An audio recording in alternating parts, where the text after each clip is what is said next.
Terima kasih Anda kembali bersama kami di Kompas Malam. Saudara, bakal calon Presiden PDI Perjuangan Ganjar Pranowo memberikan sinyal bahwa calon wakil presiden pendampingnya akan diumumkan Rabu besok, tanggal 18 Oktober 2023. Hal ini disampaikan baca pres Ganjar Pranowo saat ditanya awak media mengenai isu nama Menko Polhukam Mahfud MD yang menguat sebagai pendampingnya di Pilpres 2024 mendatang. Ganjar mengatakan inisial pendampingnya dalam Pilpres 2024 akan disampaikan pada Rabu besok. Ganjar menegaskan hubungan dirinya dengan sejumlah nama yang sempat menjadi kandidat sudah terbangun positif. Inisialnya besok ya. Besok inisialnya ya. Inisialnya besok. Ya.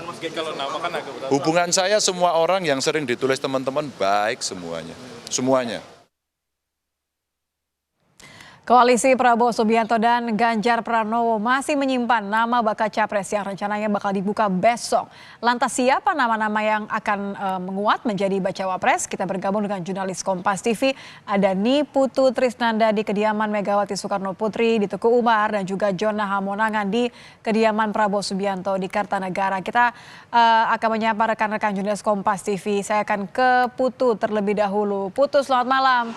Putu, jadi benar bahwa besok akan diumumkan kemudian ada nama inisial M, ini kabarnya menjadi pendamping Ganjar di Pilpres tahun depan. Bagaimana pantauan Anda di Tuku Umar?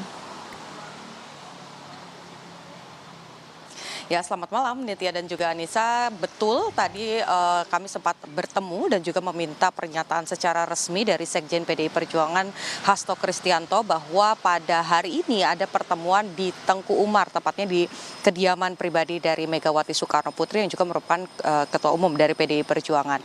Tadi sebelum meninggalkan lokasi yang ada di Tengku Umar, Hasto ini menyampaikan bahwa nama calon wakil presiden yang akan mendampingi Ganjar Pranowo untuk berkontestasi di Pilpres 2024 akhirnya akan disampaikan kepada publik. Waktunya juga sudah dikonfirmasi bahwa nanti Ketua Umum baik itu Megawati Soekarno Putri, kemudian juga partai-partai seiring seperti Perindo, kemudian ada P3 dan juga Hanura akan ikut mendampingi untuk menyampaikan nama tersebut di kantor DPP PDI Perjuangan yang ada di Diponegoro pada pukul 10.00 waktu Indonesia bagian Barat. Kemudian pertanyaan selanjutnya tentu saja yang juga dinanti-nantikan oleh publik adalah siapa yang akan mendampingi Ganjar Pranowo. Berbagai nama muncul sebelumnya bahwa ada yang menyampaikan 10 nama, kemudian mengerucut jadi 5 nama.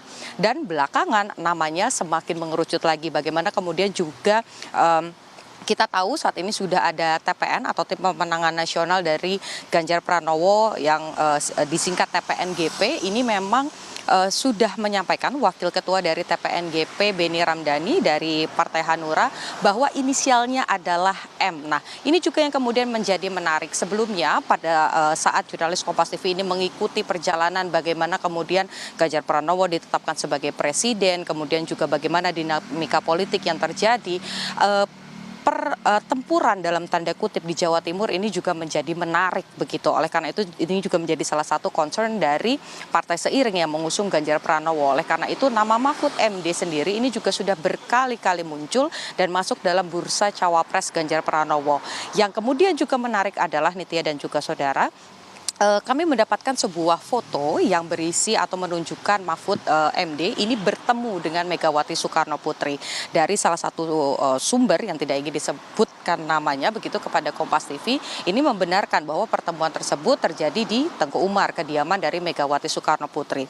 Mengapa kemudian kami juga melaporkan dari titik ini, Nitya dan juga Anissa, ada informasi yang menyampaikan bahwa ada pertemuan sebelumnya di Tengku Umar dengan beberapa pihak. Tadi memang kalau kita mengutip bagaimana pernyataan Hasto, pertemuan ini ditujukan untuk kebutuhan internal saja. Tapi tadi sekitar pukul 8 malam atau 20.00 waktu Indonesia bagian Barat, ada satu kendaraan yang keluar dari Tengku Umar. Memang tidak bisa dikonfirmasi karena pada saat itu kita tidak melihat secara langsung siapa yang mengendarai ataupun juga berada di dalam kendaraan tersebut.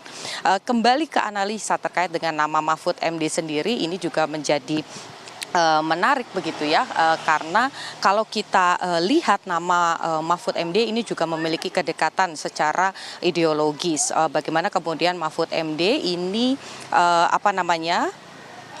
juga dekat dengan kelompok NU yang basisnya banyak di Jawa Timur, yang juga jadi concern dari PDI Perjuangan untuk kemudian bertarung mendapatkan elektoral di Jawa Timur. Nah, kita nantikan apakah di jam 10 besok nama Mahfud MD ini adalah nama yang dipilih oleh Megawati Soekarno Putri, kemudian juga ada Oso, kemudian ada ketum dari Perindo dan juga Mardiono dari P3.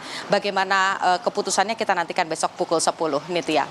Kalau dari Teguh Umar pukul 10 akan diumumkan, lantas bagaimana dengan pengumuman bacawa pres pendamping Prabowo Subianto? Saya akan tanyakan ke Jona Hamonangan. Jona, selamat malam. Kalau terakhir Prabowo sebut masih konsolidasi, mengerucut menjadi 4 nama sih, tapi belum jelas siapa yang paling menduduki posisi pertama begitu.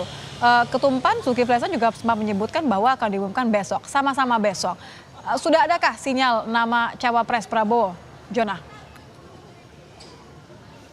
Iya Nitya, kalau kita lihat saat ini memang eskalasi politik semakin tinggi, tensi politik juga semakin memanas dan nama-nama sebenarnya sudah semakin mengerucut.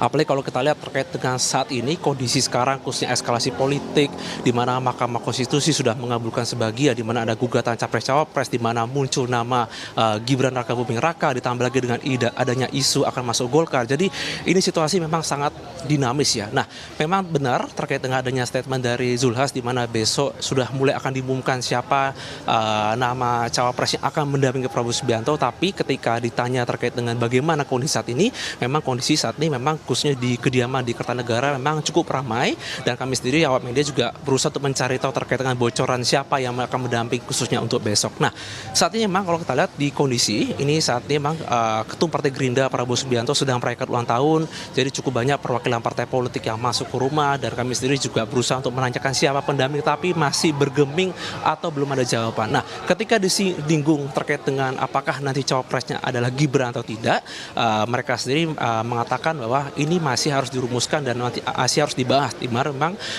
ini gabungan dari Koalisi Indonesia Maju. Apakah nanti yang menjadi cawapres final adalah Gibran atau tidak, ini masih menunggu adanya statement. Mengingat kalau kita lihat saat ini eskalasi sudah semakin meninggi, apalagi pendaftaran capres-cawapres sudah semakin dekat. Jadi memang sudah harusnya nama atau mungkin ada nama yang sudah semakin menyempit. Nah, kalau kita lihat dari statement yang ada minggu lalu di mana ada 4 nama atau ada 4 tokoh yang sudah mengerucut, mulai dari ada tokoh di luar Jawa, ada tokoh yang di dalam di Jawa, baik mungkin Jawa Barat, Jawa Tengah, Jawa Timur.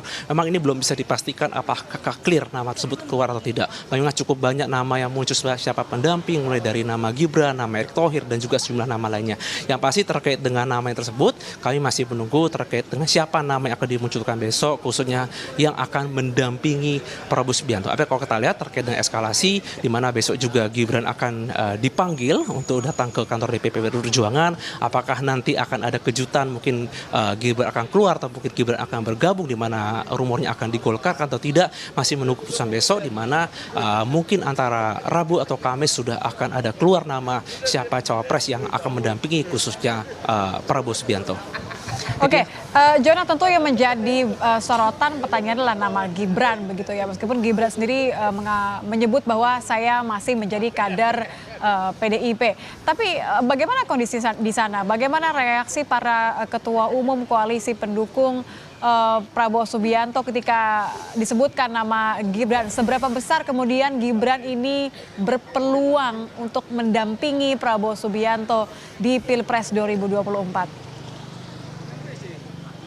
Iya, Nitya, ini memang cukup menarik ya. Tadi dari sejumlah tokoh yang masuk khususnya ke rumah Prabowo Subianto, mulai dari Prof. Yusril sampai kepada AHY, tadi juga ditanyakan terkait bagaimana terkait dengan posisi Gibran. Yang menarik adalah mereka sendiri mengatakan mendukung apa yang terjadi di Mahkamah Konstitusi, khususnya terkait dengan mengabulkan sebagai gugatan, di mana fokus utamanya adalah terkait dengan gugatannya adalah pernah menjadi kepala daerah. Mereka sendiri cukup komitmen dan yakin bahwa ini adalah keputusan terbaik. Apakah mereka setuju Gibran menjadi cawapres atau tidak? Jawaban yang kami tangkap atau yang kami terjemahkan adalah mereka sendiri menunggu dari apa yang menjadi hasil keputusan khususnya dalam Koalisi Indonesia Maju ini. Apakah nanti ketika para partai ketum koalisi ini setuju atau tidak, mungkin akan dirumuskan besok ataupun mungkin akan dirumuskan mungkin malam ini. Yang pasti saat ini masih banyak tokoh baik partai politik ataupun makin dari tokoh koalisi yang masih berada di rumah, dan apakah mungkin akan terjadi pembahasan yang cukup besar atau tidak, memang masih belum bisa ditafsirkan. Yang pasti adalah nama Gibran saat ini memang cukup kuat, apalagi kalau dibandingkan dengan nama-nama lain yang ada, memang nama Gibran cukup populer yang ada. Kami masih menunggu apakah nanti akan ada nama yang diumumkan siapa pendamping Prabowo Subianto. Terima kasih Jona Hamonangan. Sebelumnya ada jurnalis Kompas TV ini Putu Trisnanda di kediaman Ketum PDIP Megawati Soekarno Putri di Teguh Umar. Terima kasih rekan-rekan. Belum ada keputusan pasti, namun kedua belah pihak menjanjikan bahwa besok akan ada nama, mengingat hari pertama pendaftaran tanggal 19 Oktober ini jatuh pada hari Kamis. Terima kasih rekan-rekan melaporkan langsung.